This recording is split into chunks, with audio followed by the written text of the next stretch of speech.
அவர்கள் காங்கிரஸ் கட்சிக்கு ஒதுக்கப்பட்ட 28 தொகுதிகளில் 27 தொகுதிகளுக்கான வேட்பாளர் பட்டியல் அறிவிக்கப்பட்டுள்ளது.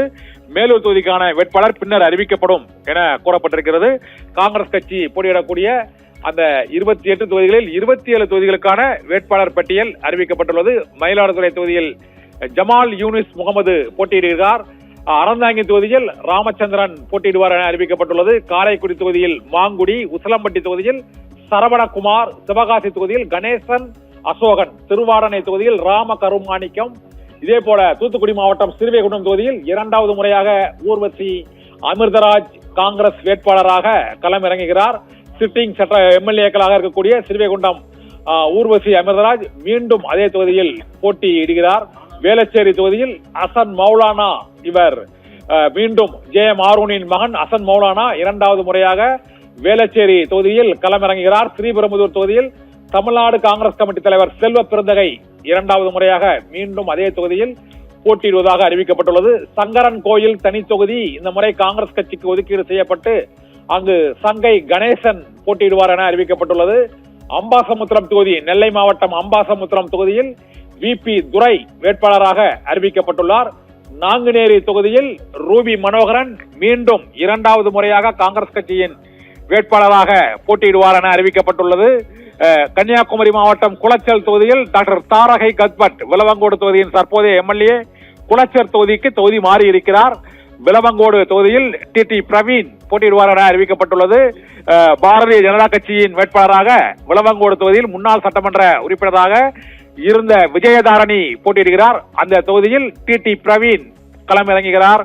விஜயதாரணிக்கு எதிராக அங்கு பாரதிய ஜனதா கட்சி மற்றும் காங்கிரஸ் இடையேயான இந்த போட்டியில் விஜயதாரணி மீண்டும் எம்எல்ஏவாக தேர்ந்தெடுக்கப்படுவாரா அல்லது பாஜக சார்பாக அவர் போட்டியிடுவதால் வெற்றி வாய்ப்பை தொடர்வாரா என்பதற்கு தேர்தல் முடிவென்று தெரிய வரும். இதே போல கிள்ளியூர் தொகுதியில் பல்வேறு கூட்டணி தொடர்பாகவும் ஆட்சியில் பங்கு தொடர்பாகவும் சர்ச்சைக்குரிய கருத்துக்களை தெரிவித்து வந்த எஸ். ராஜேஷ்குமார் மீண்டும் அங்கே அதே தொகுதியில் கிள்ளியூர் தொகுதியில் போட்டியிடுவார் என அதிகாரப்பூர்வமாக அறிவிக்கப்பட்டுள்ளது. காங்கிரஸ் கட்சியின் வேட்பாளர் பட்டியலானது இன்று அறிவிக்கப்பட்டுள்ளது. 28 தொகுதிகளில் மேலூர் தொகுதி தவிர மற்ற அனைத்து தொகுதிகளுக்கும் வேட்பாளர்கள் அறிவிக்கப்பட்டுள்ளார்கள்.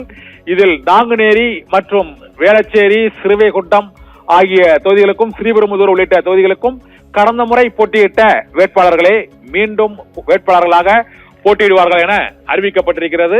இதில் நாகர்கோயிலில் உள்ள குளச்சல் தொகுதியில் தாரகை கத்பட் அவர் ஏற்கனவே விலவங்கோடு தொகுதி சட்டமன்ற உறுப்பினராக உள்ள நிலையில் அவர்களுடைய தொகுதி இப்போது குளச்சல் தொகுதி என மாற்றப்பட்டிருக்கிறது. அந்த தொகுதியில் டி பிரவீன் வேட்பாளராக அறிவிக்கப்பட்டுள்ளார்.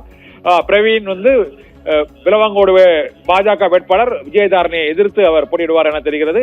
மற்றொரு மிக முக்கியமான இந்த சுவாரஸ்யமான தகவலாக இந்த வேட்பாளர் பட்டியலில் காங்கிரஸ் கட்சியில் இணைந்த ஒரே வாரத்தில் அங்கு சீட் பெற்றுள்ளார். பென்னாகரம் தொகுதியில் ஜி.கே. மணியின் மகன் ஜி.கே.எம். மணியின் மகன் இந்த முறை அந்த வேட்பாளராக தமிழ்குமரன் வேட்பாளராக அறிவிக்கப்பட்டிருக்கிறார். காங்கிரஸ் கட்சியை பொறுத்தவரை அந்த கட்சியில் சேர்ந்த ஒரே வாரத்தில் அவர் ஒரு தொகுதியின் வேட்பாளராக அறிவிக்கப்பட்டிருக்கிறார். தருமபுரி மாவட்டம் பென்னாகரம் தொகுதியில் வேட்பாளராக ஜி.கே. மணியின் மகன் ஜி.கே.எம். தமிழ்குமரன் வேட்பாளராக அறிவிக்கப்பட்டிருப்பதும் மிகுந்த முக்கியத்துவம் வாய்ந்ததாக கருதப்படுகிறது. சங்கரன்கோயில் தொகுதியில் சங்கை கணேசன் போட்டியிடுவார் என அறிவிக்கப்பட்டுள்ளது. அம்பாசமுத்திரம் தொகுதியில் வி.பி. துரை போட்டியிடுவார் என அறிவிக்கப்பட்டுள்ளது. பாரம்பரியமாக காங்கிரஸ் கட்சி போட்டியிடக்கூடிய நாங்குநேரி தொகுதியில் 2வது முறையாக ரூபி மனோகரன் வேட்பாளராக அறிவிக்கப்பட்டுள்ளார். இதே போல கிள்ளியூர் தொகுதியிலும் அது காங்கிரஸ் கட்சியின் செல்வாக்கு மிக்க தொகுதியில் மீண்டும் ராஜேஷ்குமார் போட்டியிடுவார் என அறிவிக்கப்பட்டிருக்கிறது. கிருஷ்ணகிரி தொகுதியில் டாக்டர் செல்லகுமார் இந்த முறை வேட்பாளராக அறிவிக்கப்பட்டிருப்பது மிகுந்த முக்கியத்துவம் வாய்ந்ததாக கருதப்படுகிறது. காங்கிரஸ் கட்சியின் மூத்த தலைவராக இருக்கக்கூடிய டாக்டர் செல்லகுமார் கிருஷ்ணகிரி தொகுதியில் இந்த முறை போட்டியிடுகிறார். ஏற்கனவே சட்டமன்ற உறுப்பினராக இருந்தவர் டாக்டர் செல்லகுமார் இந்த முறை கிருஷ்ணகிரி தொகுதியில் வேட்பாளராக அறிவிக்கப்பட்டுள்ளார்.